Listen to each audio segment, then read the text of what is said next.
Okay, it's late May, and that means under the new fire regime we live in, we're fast approaching the time of year where you're going to start hearing about red flag warnings, which are one of the more important issuances that the National Weather Service puts out for public safety and to make sure we are all aware that the weather over the next few days is going to be pretty favorable to get wildfires going, should one get started. High winds, low humidities. By now, you've heard this many times, but been a bit generic over the last few years.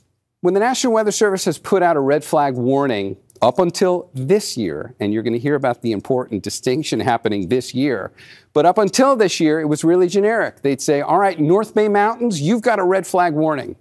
But there's a whole lot of different mountains up in the North Bay. And it was too generic to just take a map like this of the Bay Area and shade it all the same and say, all right, all the mountain ranges in the North Bay, you've got some significant fire weather concerns, because we all know too well about the microclimates here in the Bay Area and how one part of the North Bay could experience fire weather concerns far differently than another. We're going to look at this a slightly different way now, and I'm just going to show you what those zones look like for the entire Bay Area. Each one of these different colored plots on here is a location that the National Weather Service has designated as a specific zone when it comes to fire weather concerns.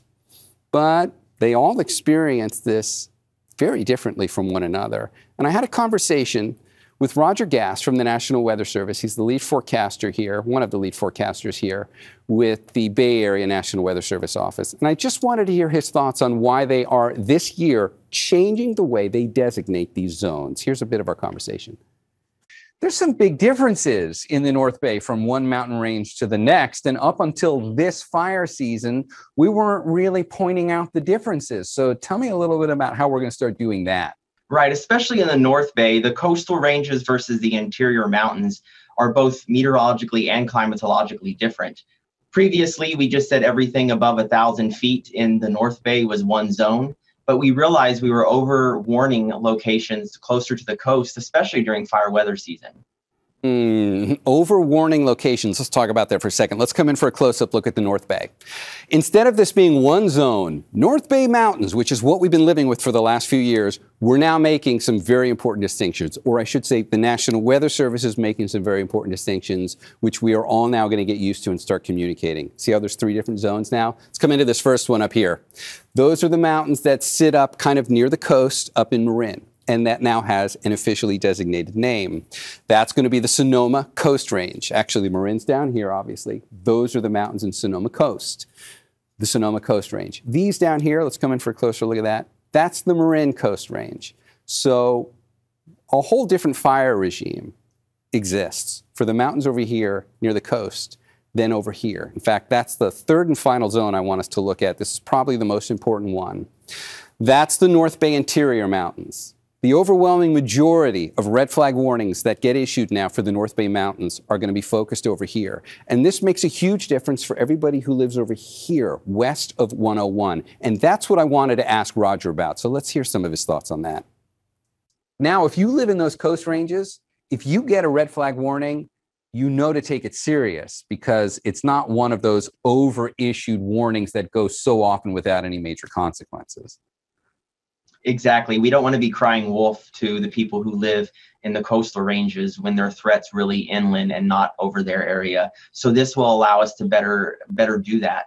And again, as you mentioned, the coastal ranges, when they are now issued under a red flag warning, that should raise an alert that they need to be more, get ready for any kind of fire concerns. Right. And in the past, you're right, maybe many times people on the coastal ranges, we have onshore flow, we're not much of a threat.